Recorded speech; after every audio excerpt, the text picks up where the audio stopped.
Hey church, we're jumping into 2 Corinthians chapter 12 for our daily hope dose this morning, afternoon, evening, or good night, whenever you're listening to this. Thanks for joining us. I just pray that God, you would be with us, open our minds and our hearts to receive your truth and to receive your love and mercy. Church, question for you before we jump in is, what is your thorn? What's the thorn in your side? Because that's the passage that we're focusing in on, that amazing passage where Paul gets done reciting all of the different ways, boasting. He says, you forced my hand into boasting, writing to the church in Corinth that he's afraid has been lured away from the simplicity and the power of the gospel by false teachers who are claiming lots of accolades and spiritual authority. And so Paul he does a little bit of a flex and admits that he kind of cringeworthy. He doesn't want to do it. And he finishes that section by saying this: therefore, in order to keep me from becoming conceited, I was given a thorn in my flesh, a messenger from Satan to torment me. 3 times I pleaded with the Lord to take it away from me, but he said to me, my grace is sufficient for you, for my power is made perfect in weakness. Therefore, says Paul, I will boast all the more gladly about my weaknesses, so that Christ's power may rest on me.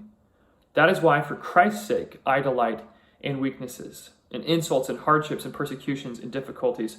For when I am weak, then I am strong. Super easy, right?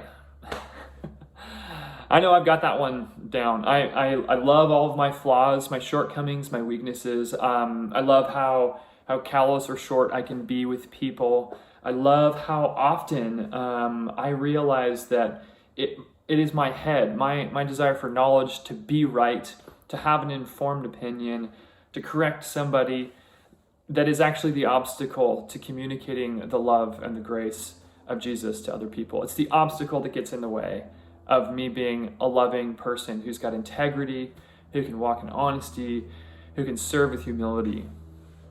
I don't confess to loving the thorns in my life. And if you're anything like a normal human, you probably don't either. See, especially in our culture, we're raised in the land of wealth and opportunity, where we are constantly inundated. Even if you do a good job of staying away from the internet or movies or television, we're inundated with these images and this idea of perfection, whether that be outward physical perfection, whether that be the perfection of accomplishment, of influence, of success in your endeavors, material wealth, all these different things. I don't know what your thorn is, but I'm willing to bet that if you don't already know what it is, and most of us, if we're being honest, do, when that question's asked, immediately something pops to the back of your mind.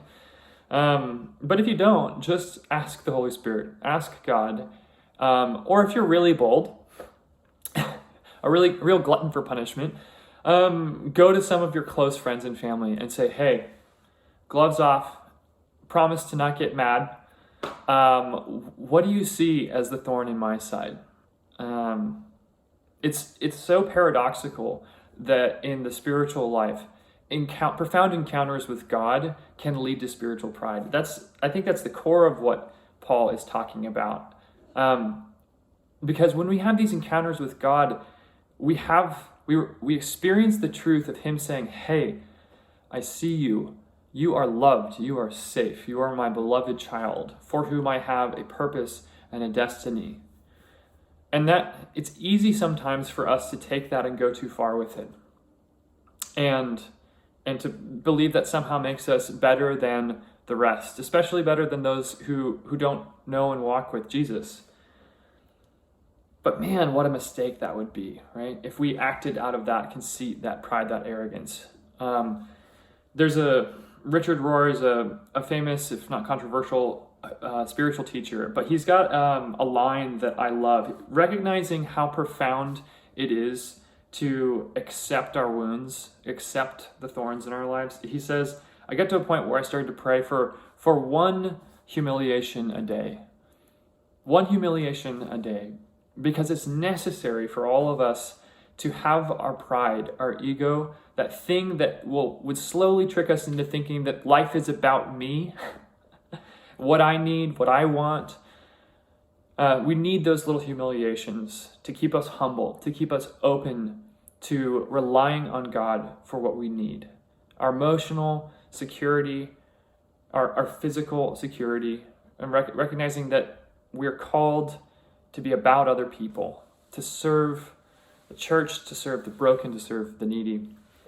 So it may not be easy to do it first, but I do believe we can come to love our wounds. We can come to accept and to be grateful for those thorns in our lives that keep us connected to and dependent on God for everything.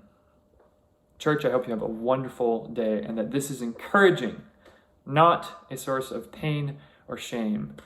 It's okay. It's okay if you're not measuring up to perfection. God says, when you are weak, I am strong. Let him be strong today in your life, church.